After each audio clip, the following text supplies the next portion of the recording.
আসসালামু আলাইকুম। চলে আসলাম নতুন আরও একটি ভিডিও নিয়ে। আশা করি সবাই ভালো আছেন। আমিও আলহামদুলিল্লাহ ভালো আছি।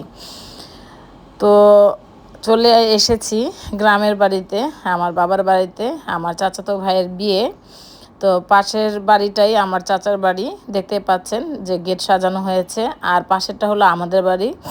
তো এই যে চাচারা নামাজ পড়তে যাচ্ছে, তাই আর ওইভাবে ওইখানে আর যে ভিডিও করি নাই। তো সরাসরি আমাদের বাড়িতে ঢুকে গেছি, কারণ আমাদের বাড়িতেও বিশাল বড় করে প্যান্ডেল করেছে।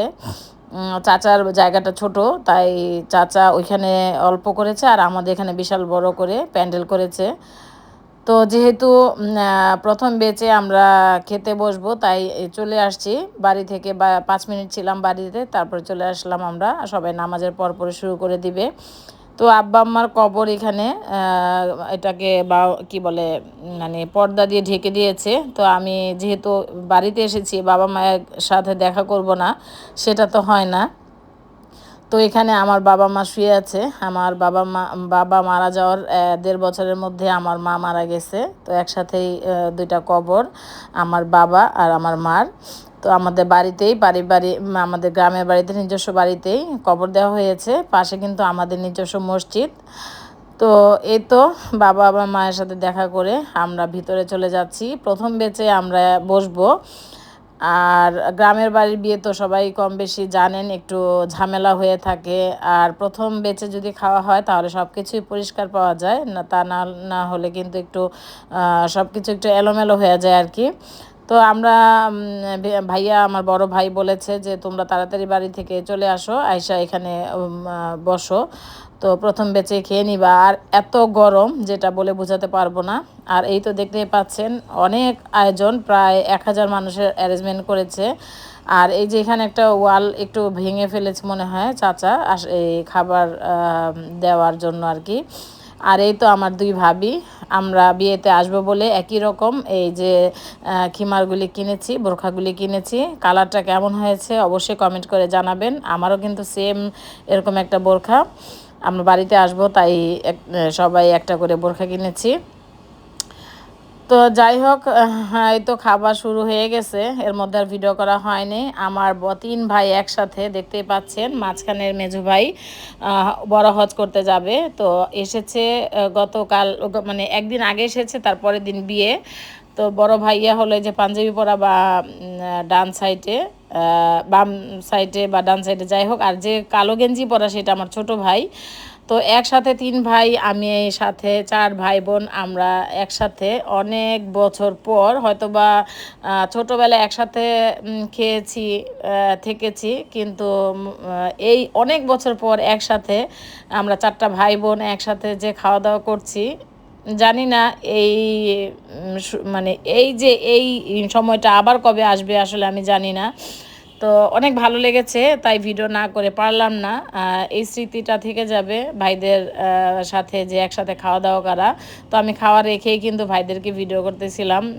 আমার কাছে অনেক ভালো লাগতেছিল, শান্তি লাগতেছিল যে একই টেবিলে আমরা 4 ভাই বোন খেতে বসেছি। আর আমার পিছনে কিন্তু আমার মা বাবা শুয়ে আছে। অবশ্যই আমার বাবা মা দেখতেছিল যে আমরা একসাথে 4 ভাই বোন খাইতেছিলাম।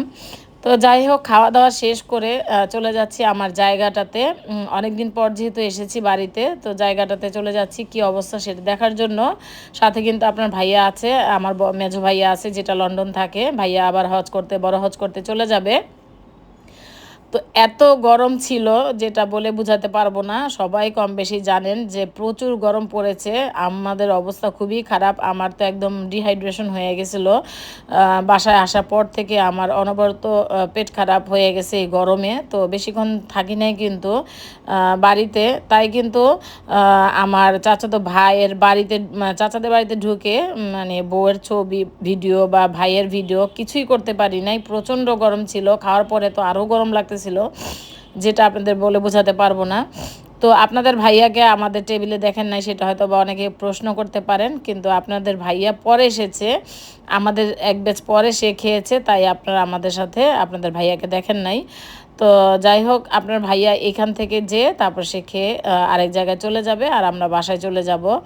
তো আমার জায়গাটা যারা পুরাতন আপুরা আছেন তারা তো সবাই কম বেশি দেখেছেন, আর যারা নতুন আছেন তারা হয়তো বা দেখেননি। এটা হলো আমার বাবা আমাকে দিয়েছে, আমি আবার আমার দুই ছেলেকে দিয়েছি, অনেক দিন হয়েছে। তো আপনাদের ভাইয়া বাউন্ডারি করে দিয়েছে, গেট লাগিয়ে দিয়েছে। তো এখন টুকিটাকি কিছু কিছু করে আমার যে ভাইটা গেটটা খুললো, ফুফাতো ভাই, ও দেখাশোনা করে। ও টুকিটাকি, এই যে শুভ, ও টুকিটাকি লাগায় আর কি। তো এই আমরা গাছটা আমি লাগিয়েছিলাম, অনেক দিন হয়েছে। তো ও বলতেছে আপা এখানে কিন্তু আমরা ধরেছে, এসে দেখেন। পরে এসে দেখলাম যে আসলে সত্যি ছোট্ট একটা গাছের মধ্যে আমরা ধরেছে। যাই হোক, আমার ভাইটা যে কষ্ট করে, অনেক ধন্যবাদ, কারণ অনেক রোদ, অনেক গরম, সব কিছু মিলিয়ে ও এসে দেখাশোনা করে। আর এই তো লেবু গাছ, এখানে মোটামুটি অনেকগুলি গাছ লাগানো হয়েছিল, আমি লাগিয়েছিলাম লোক দিয়ে আর কি। তো আরও কিছু গাছ ইনশাল্লাহ এবছর লাগাবো। তো যাই হোক, এবার কিন্তু অনেক কাঁঠাল ধরেছে আমাদের এই দুইটা গাছের মধ্যে, সেটাও আপনাদের সাথে শেয়ার করছি। তো আমার আজকের ভিডিওটা হয়তো বা অনেকের ভালো লাগবে, অনেকের ভালো লাগবে না, কারণ যেহেতু বিয়ের অনুষ্ঠানের ভিডিও ভ্লগ বলে আপলোড দিয়েছি, হয়তো বা প্রশ্ন করতে পারেন যে বউ কোথায়, বর কোথায়। তো আমি আন্তরিকভাবে দুঃখিত, বউয়ের ভিডিও করতে পারি নাই, প্রচণ্ড গরম, আমি অসুস্থ হয়ে পড়েছিলাম, তার জন্য আর করতে পারি নাই। তো যাই হোক, এই যে আমার মেজো ভাই সাদা পাঞ্জাবি পরা দাঁড়িয়ে আছে। আর এই যে আমাদের কাঁঠাল গাছে, একদম নিচ থেকে কাঁঠাল গাছে দেখতেই পাচ্ছেন কাঁঠাল ধরে আছে। তো গত বছরের তুলনায় এবছরে কম ধরেছে, তারপরে আলহামদুলিল্লাহ সবাই মাশাল্লাহ বলবেন যেভাবে কাঁঠাল ধরেছে। আর এই কাঁঠালগুলি কিন্তু খেতে দারুণ মজা, অনেক ভালো লাগে। আর এই কাঁঠাল গাছগুলি অবশ্য আমরা লাগাই নাই, আমার পাশে যে জায়গাটায় বিল্ডিংটা দেখতে পাচ্ছেন, এটা আমাদের জায়গায় ছিল, আমার বাবা বিক্রি করে ফেলেছিল। ওই বিল্ডিংয়ের যে আপা, যে বাড়িওয়ালা, যে থাকে অনার, ওই অনার উনি দুইটা গাছ লাগিয়েছিল। তো আমাদের যেহেতু ভিতরে পড়ে গেছে, আমরা বাউন্ডারি দেওয়ার পরে গাছ দুইটা আমাদের ভিতরে পড়ে গিয়েছে। গত বছরও তাদের কাছে কাঁঠাল পাঠিয়েছিলাম, তারা রাখতে চায়নি। তারা চেয়েছিল যে আমি কাঁঠাল গাছের বাহির দিয়ে আমি বাউন্ডারি দিয়ে, কেউ কি ছাড়ে আমাকে বলেন? এক হাত, এক এক চিমটি জায়গা কেউ ছাড়ে না, সেখানে আমাকে এতখানি জায়গা ছাড়তে বলতেছিল।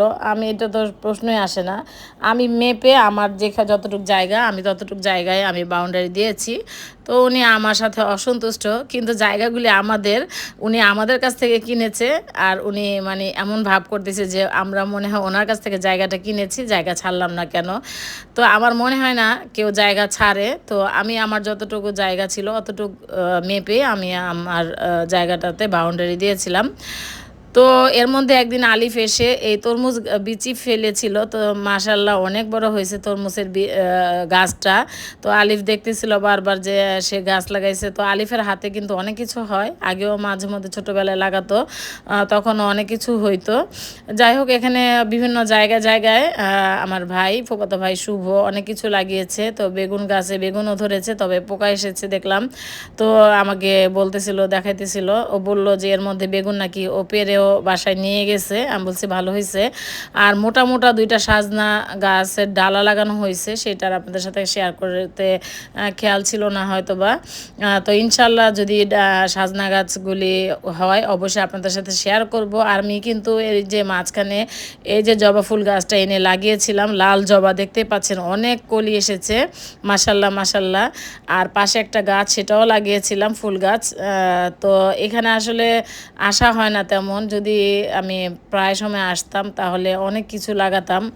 তো আমার স্বপ্ন ছিল, ইচ্ছে ছিল, মানে এখানে একটা ছোট্ট একটা বাড়ি হবে আমার, জানি না কখনো হবে কি না। যাই হোক, আফসোস নাই, আল্লাহ চাইলে হয়তো বা হতেও পারে। তো যারা নতুন আছেন তাদেরকে আবারও বলছি, পুরাতনরা তো জানেনি, এই যে বিশাল বড় জায়গাটা স্কুল জুড়ে আছে, এই জায়গাটা কিন্তু আমার দাদা, আমার বাবা দান করে গেছে। তো সবাই মোটামুটি কম বেশি জানে, নতুন যারা আছেন তারা হয়তো জানেন না, তাদেরকে আবার বলছি, এই যে বিশাল বড় জায়গাটা দেখছেন, এটা কিন্তু আমার দাদা দান করেছে। পরে যখন স্কুলটা টিনশেড ছিল, ভেঙে গেছিলো ঝড়ে, তখন আমার বাবা আবার পিছন দিয়ে, মানে আমার জায়গার পিছন দিয়ে আবার কিছু জায়গা দিয়েছিল। তাই বলি যে আমার বাবাও করেছে, দাদাও করেছে। তো ভাইয়ার, বড় ভাইয়ার এই যে আম গাছে ছোট্ট একটা আম ঝুলছে, অনেকগুলো আম ঝুলছে। তো এটা দেখাতে দেখাতে আমি আজকে আপনাদের কাছে বিদায় নিচ্ছি। সবাই ভালো থাকবেন, সুস্থ থাকবেন। আজকের ভিডিওটি আপনাদের কাছে কেমন লেগেছে অবশ্যই কিন্তু কমেন্ট করে জানাবেন, জানাতে ভুলবেন না। আমার জন্য, আমার পরিবারের জন্য দোয়া করবেন। আর আমরা সবসময় 4 ভাই বোন যেন একসাথে থাকতে পারি সেই দোয়া অবশ্যই করবেন মন থেকে। আজকের মতো বিদায় নিচ্ছি। আল্লাহ হাফেজ। আসসালামু আলাইকুম।